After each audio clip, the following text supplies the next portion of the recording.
Hi, this is Versimbola here, Carib-Sport. Well, just a quick key video looking at the Jamaica-Curacao game.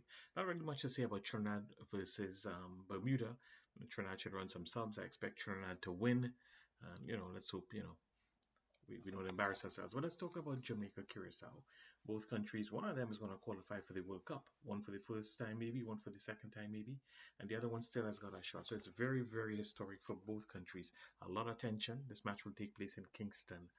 I'm gonna start off by saying that, and I might be contradicting myself here, that Curacao has been a bit lucky in this competition. In two matches versus Trinidad, one match versus Jamaica, they were outplayed.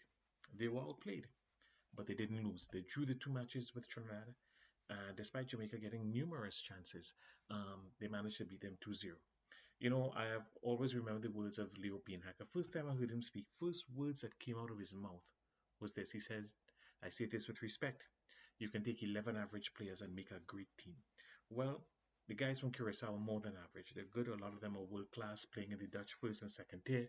Some of them play throughout Europe and also in the MLS. And what they did against Jamaica in Curacao was they held strong and waited for their opportunities, and they did. It was a combination of a very good goalkeeping, some strong defending, and a bit of luck. And let's be fair, the Jamaicans could have finished a bit better. Um, I honestly believe that Curacao did not win that match, but Jamaica lost it. It was Jamaica's to win, and Jamaica let themselves down. And I'm sure the Jamaicans will agree with this. It happens in football. It happens in football all the time. I saw it with the Trinidad team in the 90s when we dominated the opposition with our flair, but for some reason could not put the ball in the back of the net when it counted. So the match is now in Kingston. Jamaica has got to win in order to qualify for the World Cup. If Curacao draw or win, that's it. They qualify. So for Jamaica, this is must win, must win, must win. End of story. Um, Jamaica is a good all-round team, a proliferation of players from the Premiership and Championship division, one or two from the lower tier, and one or two others who play throughout Europe, Russia, or the MLS. I think in general, their midfield and forward line is a solid bunch of all-round players. The players I would look out for with this Jamaican team, and this is me as a Trini who does not pay much attention to them as I do with Trinidad, but I have seen them play. For example, I'll be looking at Tyrese Campbell, who plays for Charlton, I believe, in the Championship division. He didn't start against Trinidad. He did start against the Dutchman. Fast, skillful guy.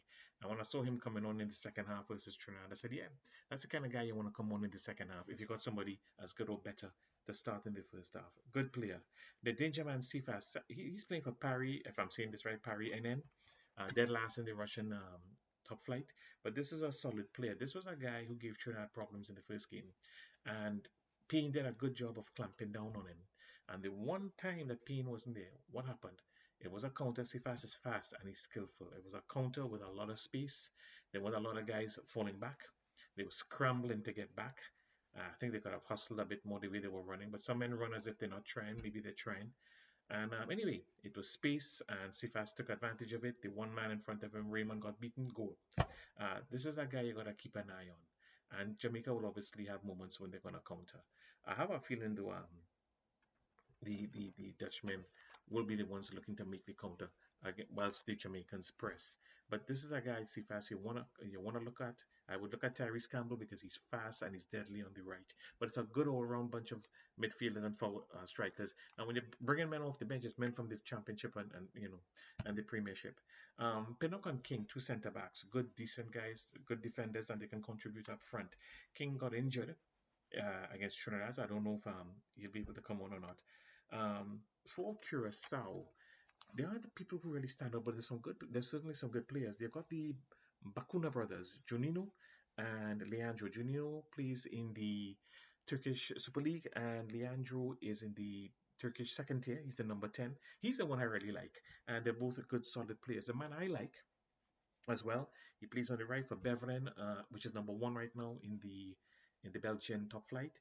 His name is Gil Margarita, a good player, good, solid, fast, tricky guy on the right.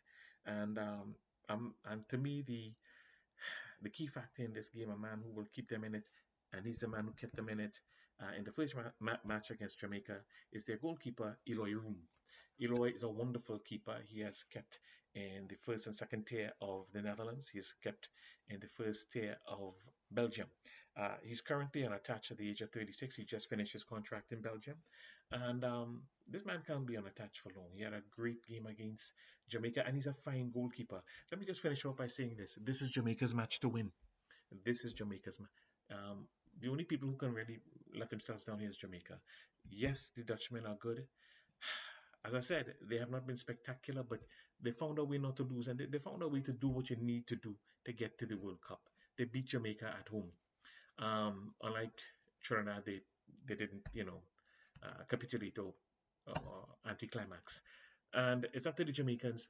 Can they finish? That's all it is. We know Jamaica's going to play well. We know they're going to play a good, fast brand. But can they put that ball in the back of the net? So many chances they had in the box in Curacao, and they just let themselves down. It had to be frustrating if you're a Jamaican fan and a Jamaican player. So this is Jamaica's match to win. If Jamaica fails to qualify for the World Cup, the only people to blame are themselves. They've got no one else to blame. It's going to be a tough match. Obviously, Curacao cannot be counted out, even though you're playing them. I'm going to give the edge to the Jamaicans, and I'm going to say they're going to win this 1-0, 2-1, maybe even 2-0. I'm going to give the edge to the Jamaicans, as I believe they will qualify for the next World Cup. Jamaica has let themselves down before. They have imploded before. For all of us in the Caribbean, this is the easiest attempt ever at a World Cup. And I think the Jamaicans will get this one right. So let's see what happens. Let's get ready to rumble. It's at the office at Kingston. As a Trini, I'm looking forward to this match.